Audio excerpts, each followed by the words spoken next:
नमस्कार दोस्तों, स्वागत है आपका हमारे YouTube channel tricky engineering academy. हमने इससे पिछली वीडियो में देखा था कि स्टोन कौन कौन से होते हैं और किस किस प्रकार के होते हैं, उनका यूज क्या होता है। उसके बाद हमने देखा था कि हम देखेंगे कि स्टोन की लिए जो टेस्ट होते हैं वो कौन कौन से होते हैं। तो जो हम पहला टेस्ट पढ़ते हैं वो होता है स्ट्रेंथ का। अब देखिए, अगर आप किसी भी चीज को देखते हैं तो आप सबसे पहले क्या चाहते हैं, अगर वो बिल्डिंग से जुड़ी हुई है तो उसकी स्ट्रेंथ कितनी है, क्योंकि जो भी हमें उस पर कार्य करना है वो उसकी स्ट्रेंथ के हिसाब से करना है। कोई भी बिल्डिंग में लोड आएगा, स्ट्रेंथ अच्छी होगी तभी वो बिल्डिंग उस लोड को ले पाएगी। इसलिए जो हम पहले बात करते हैं वो करते हैं स्ट्रेंथ की। अब देखिए, स्ट्रेंथ का मतलब क्या है। बहुत से लोग स्ट्रेंथ को एक बहुत बड़ा कोई चीज समझ बैठते हैं, ऐसा कुछ नहीं है। जैसे आप एक थर्माकोल लेंगे, एक थर्माकोल के ऊपर आप अगर एक लोहे का गोला आता है उसको रखेंगे तो थर्माकोल टूट जाएगा। क्यों? क्योंकि उसकी स्ट्रेंथ कम है। उसी के बजाय अगर आप एक लोहे का पट्टा लेंगे, उसके ऊपर वो लोहे की बॉल को रखेंगे तो वो आसानी से उस बॉल को बियर कर लेगा। क्यों? क्योंकि उसकी स्ट्रेंथ ज्यादा है। तो स्ट्रेंथ कितनी है पहले हमें पता होना चाहिए कि उस पत्थर की स्ट्रेंथ आखिर है कितनी। तो उसके लिए जो हम यूज करते हैं, उसके लिए हम कुछ टेस्ट करते हैं। उसके बाद हमें पता चल जाता है कि अच्छा, इस कैटेगरी के पत्थर की स्ट्रेंथ इतनी है तो इसको उस बिल्डिंग में यूज करेंगे जहां इतने तक का लोड आ रहा है। तो पहला अब हम जो देखते हैं वो लिखते हैं क्रशिंग स्ट्रेंथ टेस्ट। क्रशिंग का मतलब क्या होता है? क्रश कर देना। क्रश कैसे करते हैं? आपने शादी में देखा होगा, जो पापड़ बनते हैं ना खाने के साथ, तो उसको जब हम हाथ में पकड़ते हैं और ऐसे उसको क्रश करते हैं तो टुकड़े टुकड़ों में टूट जाता है। वो क्या है? क्रशिंग करना। उसका मतलब क्या होता है? उसको तोड़ना। तो अगर किसी पत्थर को आपने क्रश करना है, मैं आपको एक पत्थर देता हूं और मैंने आपसे कहा इसको क्रश कर दीजिए, तो उसको क्रश कैसे करेंगे? आप उसको हाथ में पकड़ेंगे और दबाएंगे। दबाने का मतलब क्या है? कंप्रेस करेंगे। कंप्रेस किया ना, ऐसे खींचेंगे तो नहीं आप पत्थर को। ये क्या है? ये तो टेंशन में लाना है। दबाएंगे, कंप्रेस करेंगे। तो जो क्रशिंग स्ट्रेंथ टेस्ट है इसे कंप्रेसिव स्ट्रेंथ टेस्ट भी कहा जाता है, क्योंकि क्रशिंग करने के लिए आपको उसको कंप्रेस करना पड़ता है। ठीक हो गया। अब इसका आईएस कोड क्या है तो हमने पहले भी पढ़ा था। इसका आईएस कोड होता है 1121। आईएस कोड 1121 किससे रिलेटेड है? कंप्रेसिव स्ट्रेंथ ज्ञात करने के लिए या क्रशिंग स्ट्रेंथ ज्ञात करने के लिए। कंफ्यूज मत होना। 1121 आईएस कोड 1121 किसके लिए है? क्रशिंग स्ट्रेंथ कहे तो भी वही, कंप्रेसिव स्ट्रेंथ कहे तो भी वही। अब हमें ये कोड क्या बताता है कि आप इस प्रोसेस से चलिए, ये करिए तो आपको मिल जाएगी उसकी क्रशिंग या कंप्रेसिव स्ट्रेंथ। अब देखिए कोड में क्या लिखा है। तो इसमें लिखा है कि एक क्यूब का मतलब क्या होता है? जिसकी सारी भुजाएं जो होती है समान होती है। तो आप एक क्यूब लेंगे, कितना? 50 mm का। 50 mm का मतलब क्या होता है? 50 mm का मतलब होता है 5 सेंटीमीटर।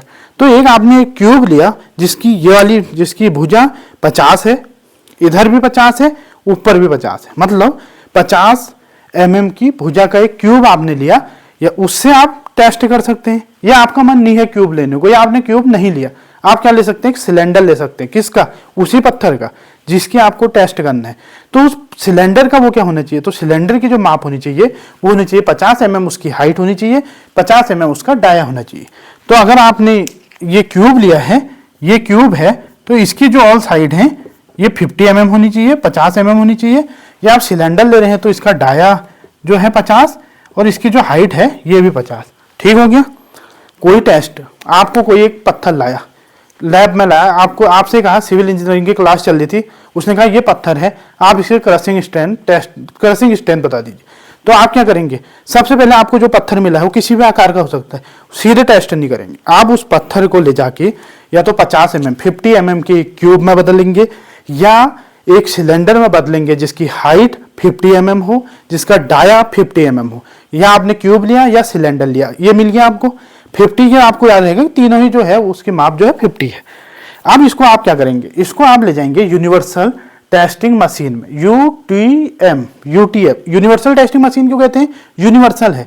टेंसाइल स्ट्रेंथ के लिए भी वही मशीन यूज होती है, कंप्रेसिव स्ट्रेंथ के लिए भी वही मशीन यूज होती है। जो यूटीएम यूनिवर्सल टेस्टिंग मशीन में हम कंप्रेसिव स्ट्रेंथ निकालते हैं।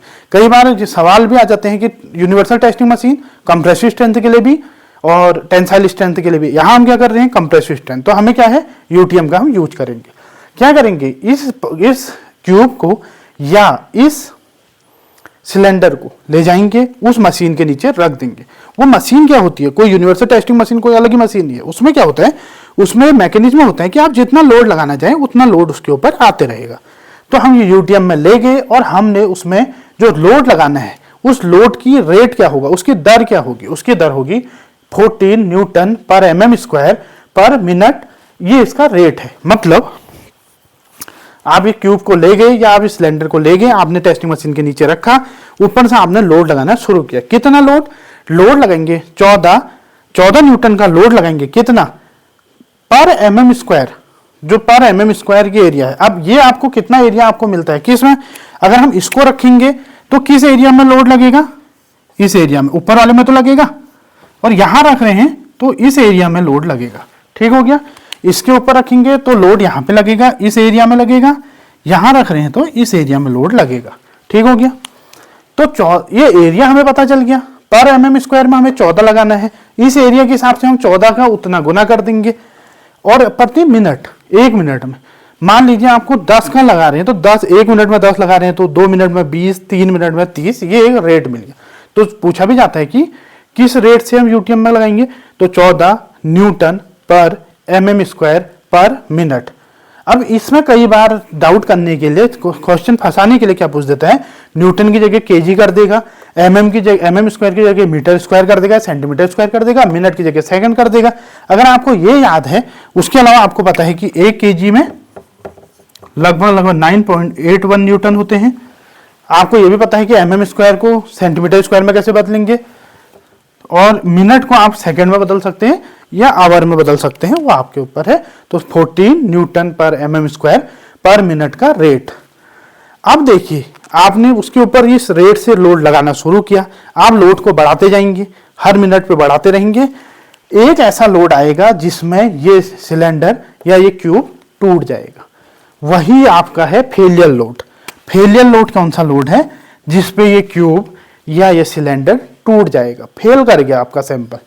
उस फेलियर लोड को आप नोट कर देंगे और ये देख लेंगे कि वो फेलियर लोड जो है वो कौन सा है, कितना है, और वो किस एरिया में लगा है। तो हम जानते हैं ये ऊपर वाली एरिया में लगा होगा या इस एरिया में लगा होगा।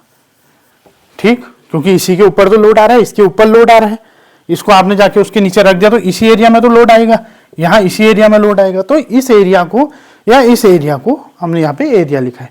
अब हमें पता चल गया कि लोड कितना है, हमें पता चल गया कि एरिया कितना है। अब हमने क्या पता था, लोड क्या होता है, फोर्स अपॉन एरिया क्या होता है, स्ट्रेस क्या होता है, स्ट्रेंथ। तो यहां से हमें क्या मिल गया, कंप्रेसिव स्ट्रेंथ मिल गई। फेलियर लोड अपॉन एरिया, जिसमें फेलियर लोड लगा था, वो हमें मिल गया कंप्रेसिव स्ट्रेंथ। अब हमें ये पता चल गया कि मान लीजिए आपका वो कितने पे फेल कर गया, मान लीजिए 30 न्यूटन में आपका फेल कर गया सैंपल। 30 न्यूटन का हमने लोड लगाया था, खत्म हो गया, क्रश कर गया। अब आपको पता है कि 30 से ऊपर जाने में तो खत्म होना ही है। आपको ये भी पता है कि आपका जो वो है वो 10 एमएम स्क्वायर है, या एरिया जिस एरिया में आपने लोड लगाया वो 10 एमएम स्क्वायर है। तो आपकी स्ट्रेंथ कितनी हो गई, 3 न्यूटन पर एमएम स्क्वायर, ये आपकी स्ट्रेंथ होगी। अब हम 3 न्यूटन पर एमएम स्क्वायर से ज्यादा लोड लगाएंगे, खत्म हो जाएगा। 3 न्यूटन पर एमएम स्क्वायर तक का स्ट्रेस उसके अंदर डेवलप हो सकते हैं, वो इसकी स्ट्रेंथ है। तो इस प्रकार हमने क्रशिंग स्ट्रेंथ टेस्ट या कंप्रेसिव स्ट्रेंथ टेस्ट को देखा। अगली में हम देखेंगे कि कैसे हम उसका वाटर एब्जॉर्प्शन टेस्ट करते हैं। धन्यवाद।